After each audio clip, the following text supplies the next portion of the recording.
Salut tout le monde, comment ça va?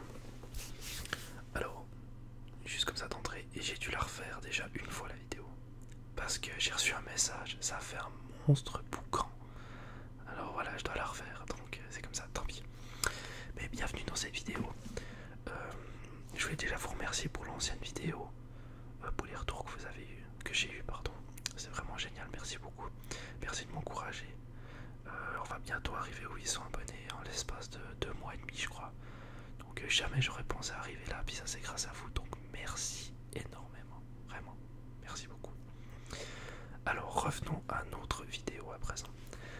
Alors comme vous avez pu le lire sur la description, ça sera la vidéo biblique numéro 2, cette fois je suis sûr, je crois numéro 2. Mais par contre ça sera pas sur la Bible Express qui est juste là. Ça sera sur la grosse que je vais vous montrer à présent. Voilà. Voilà, ce sera le pavé. Pourquoi? Parce que le passage que je voulais trouver, eh ben, il n'était pas dans l'autre. Puis je sais que dans cette grande Bible, je sais que je vais le trouver. Alors c'est une parabole de Jésus. Qu'est-ce qu'une parabole? Moi je vais bien expliquer. C'est en fait c'est pour raconter comment expliquer? On aimerait faire passer un message à quelqu'un. Alors on le fait passer par un récit ou une histoire totalement fictive pour faire comprendre à la personne. Par exemple pour moi ça fonctionne très bien ça. Parce que bon, voilà, je suis un peu con. Donc comme me le disent comme ça je comprendrai pas. Non je rigole non. Disons que c'est plus facile à expliquer. Et puis pour l'époque, vu que les gens ils savaient pas lire, c'était aussi plus facile à eux pour comprendre. Alors c'est une parabole que j'ai vraiment beaucoup aimée. Mais il faut que je la retrouve. Et puis ça c'est autre chose parce que dans cette Bible elle est énorme. Alors je vais essayer de la trouver. Normalement ils ont fait un petit index à la fin. Voilà, parfait. Exactement, c'est ça que je cherchais. Un index de tout ce que j'aimerais trouver. Alors, je vais aller voir dans l'IP.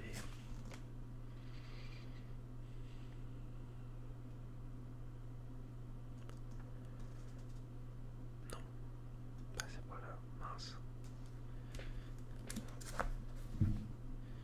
Je vais essayer de trouver. Alors normalement je vais le trouver assez rapidement. La parabole de l'enfant. Bon, il y en a plein qui sont vraiment trop bien. Alors, je sais plus qui c'est qui l'avait écrit.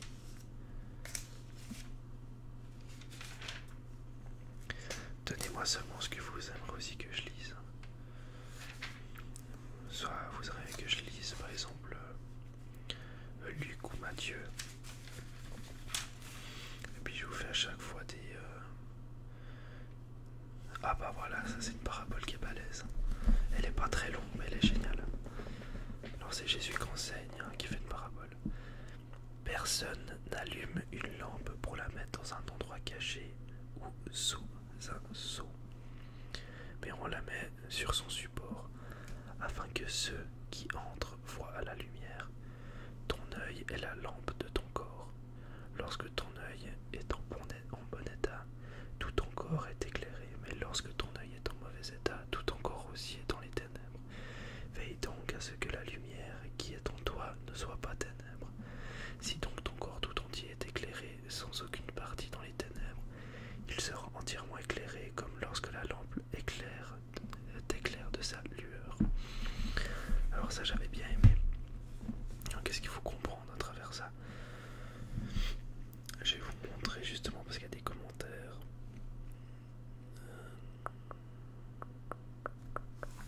Voilà, c'est 37.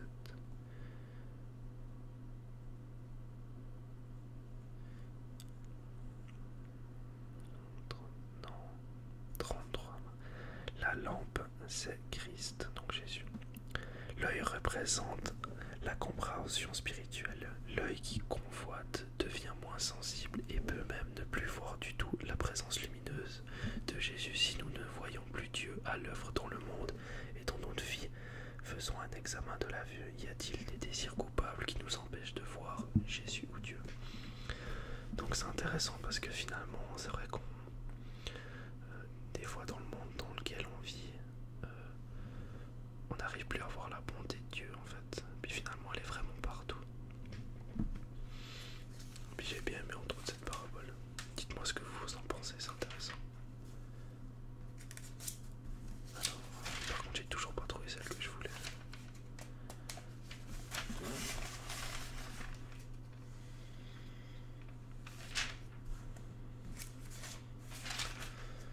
Voilà, voilà.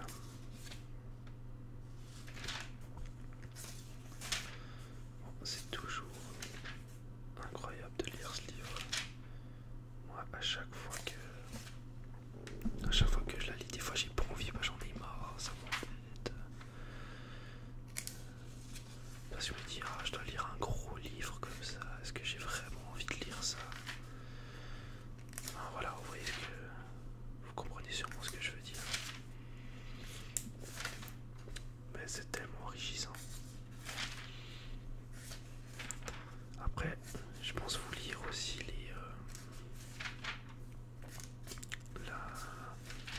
je vais vous lire la vie de Jésus en fait. Je vais peut-être pas lire Luc, parce que Luc c'est quand même très long. C'est l'un des quatre qui ont écrit les évangiles, qui est très long justement. Bon, il faut aussi comprendre qui c'était Luc justement. Luc c'était un médecin, donc c'était quelqu'un qui était très carré.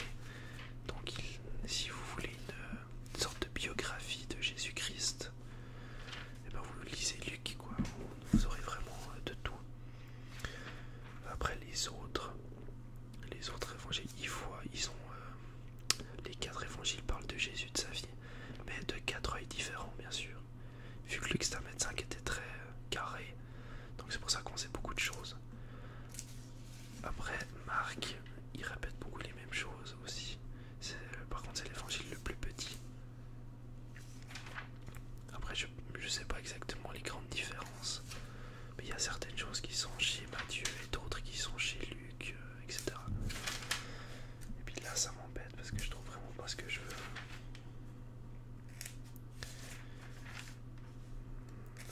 Non. Non plus.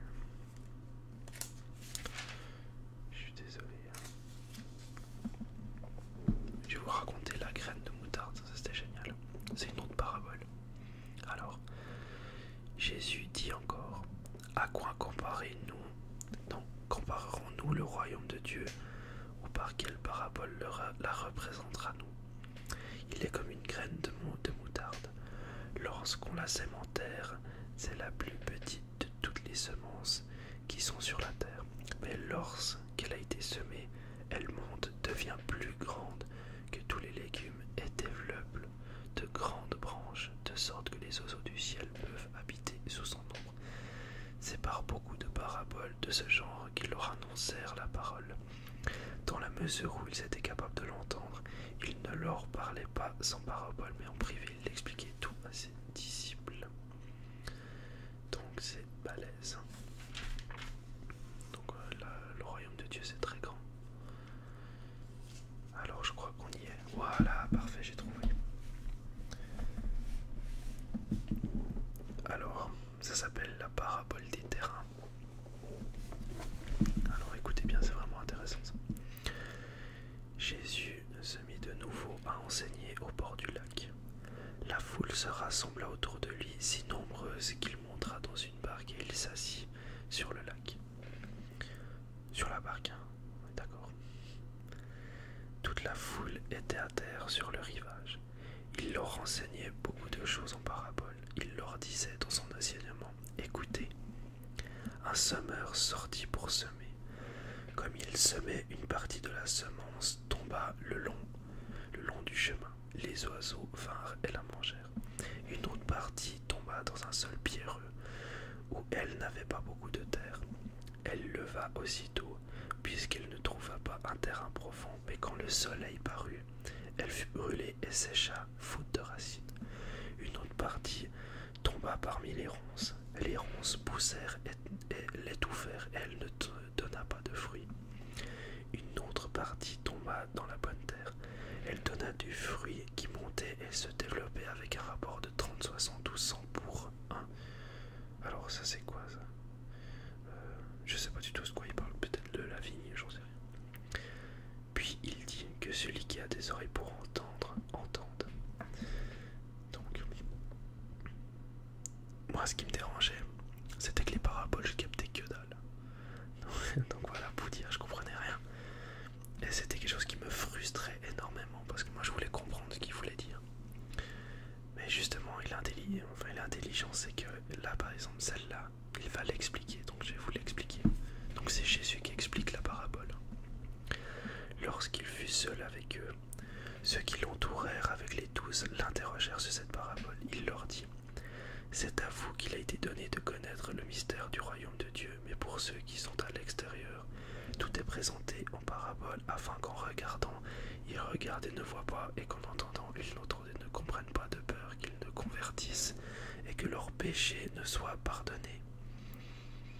Je vais vous lire ce que ça veut dire, ça peut être un peu bizarre. Cette parabole devrait encourager tous les semeurs de graines spirituelles, notamment ceux qui enseignent. Ok, donc il parle pour les gens qui vont parler de Dieu en dehors de tout ce qui est église, etc. Il leur dit encore: vous ne comprenez pas cette parabole. Comment donc comprendriez-vous toutes les autres? Le semeur sème la parole. Certains sont le long du chemin où la parole est semée. Dès qu'ils l'entendent, Satan, le diable, vient et enlève la parole qui a été semée en eux. Ok. De même, d'autres reçoivent. Je suis obligé de mettre le doigt, j'arrive pas à voir. De même, d'autres reçoivent la semence dans un seul pierreux. Quand ils entendent la parole, ils l'acceptent aussitôt avec joie. Mais ils n'ont pas de racine en eux-mêmes. Ils sont les hommes d'un moment, et dès que surviennent les difficultés ou la persécution, à cause de la parole, ils trébuchent. Waouh! Ça c'est nous quoi. Enfin ça c'est moi par exemple. C'était clairement moi avant. Et ça c'est beaucoup de personnes, énormément de personnes. Mais les préoccupations de ce monde, l'attrait trompeur des richesses, les passions en tout genre pénètrent en eux, étouffent la parole et la rendent infructueuse. Mince, j'ai déjà lu. En fait ça c'était... D'autres encore reçoivent la semence parmi les ronces. Ça c'est ceux quand ça tombe dans les ronces. Ils entendent la parole. Donc quand la graine tombe, ils entendent, mais ils sont étouffés par le monde extérieur. Par, comme il a dit, la richesse, les plaisirs en tout genre qu'on peut avoir. Ouais, je vais pas vous faire de dessin, il y en a plein. En fait, clairement l'attrait de ce monde. Hein. Donc tout ce qui est en rapport avec le monde. Et puis bien sûr, ben, ça étouffe et puis ben, la parole elle est complètement... elle n'existe plus en fait. D'autres enfin reçoivent la semence dans la bonne terre, ce sont ceux qui entendent la parole. Il leur dit encore: apportons la lampe pour la mettre sous un seau ou sous le lit, n'est-ce pas, pour la mettre sur son support. Ah bah voilà, c'est ce que je vous ai raconté avant. Avant c'était lui qui, puis là elle est aussi racontée mais différemment en fait. Donc voilà, c'est intéressant, il y a la semence. Donc comment je vois la chose, comment j'ai compris cette parabole. En fait, le gars qui sème, c'est-à-dire qui marche et puis qu'il a dans sa poche les graines, bah moi c'est Dieu. Et les graines c'est la parole quoi, c'est ça. Ça pour moi c'est la parole de Dieu justement. C'est-à-dire que c'est toute la compréhension pour moi de Dieu, elle est là. Enfin de comment le monde fonctionne, encore une fois c'est ce que je pense. Hein. Donc c'est la parole qui est semée. Tout au long du chemin il y a des gens qui vont être présents. Il y a des gens qui vont écouter, qui vont dire: ah tiens Jésus, mais oui moi je sais qui c'est, il est mort sur la croix, par contre je sais pas pourquoi il est mort sur la croix, beaucoup de monde ça aussi, etc. Et puis ils l'entendent mais ils partent à autre chose, voilà ça aussi. Après il y a d'autres quand ça tombe sur le seul pierreux qui sont là: waouh trop balèze, oh, j'adore cette façon de penser, cette façon de voir, cette façon de vivre, j'adore ça, allez moi je fonce, vive Jésus, vive Dieu, trop bien. Puis en fait dès qu'il y a des soucis, ben hey, mais tu fais quoi là? Je t'ai donné ma vie, puis t'as vu ce que tu me fais là? C'est la galère. Et puis ils l'ont envoyé bouler.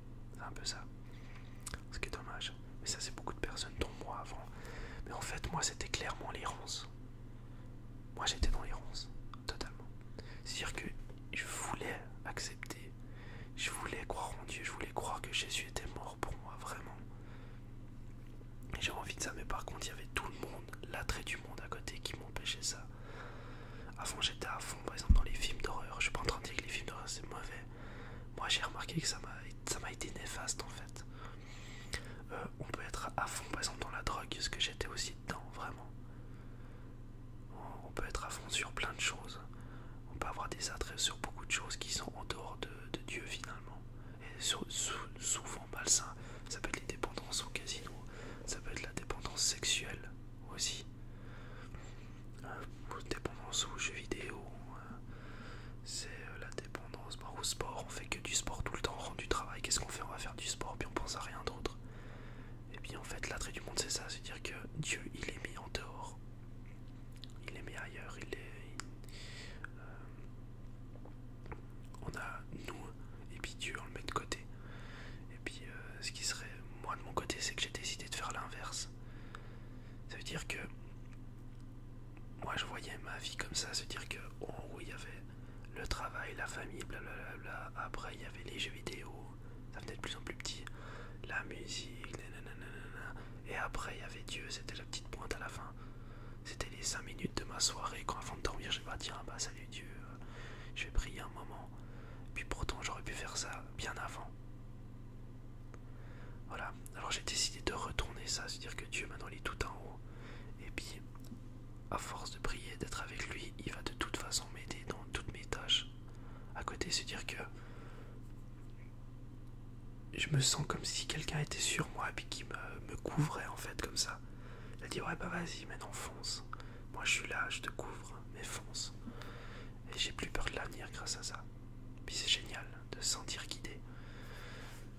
Donc voilà, je vous ai expliqué là le summer, ce que c'était. J'espère que ça vous a plu. Soyez encore, s'il vous plaît, indulgents dans les commentaires, soyez pas méchants. J'ai remarqué que dans les premières vidéos bibliques, j'étais sûr que ça allait arriver, mais bon, c'est comme ça. C'est un peu des sujets sensibles, mais c'est pas grave. De pas trop être méchant vers l'un ou vers l'autre. Chacun pense ce qu'il veut, chacun croit ce qu'il veut. Je suis pas là pour dénigrer d'autres religions, etc. Comme je vous ai dit, si vous cliquez chez moi, sur ma vidéo, c'est ce que moi je vis. Et vu que je le vis tellement bien, je suis tellement heureux, ça serait tellement égoïste de le garder pour moi. Faut que je le transmette aux autres. Voilà. Donc merci encore d'avoir écouté. Encore une fois, n'hésitez pas à m'envoyer un mail. C'est toujours d'actualité que je puisse faire une prière pour vous. Avec grand plaisir, vraiment. N'hésitez pas. Je vous mettrai en lien de ma vidéo.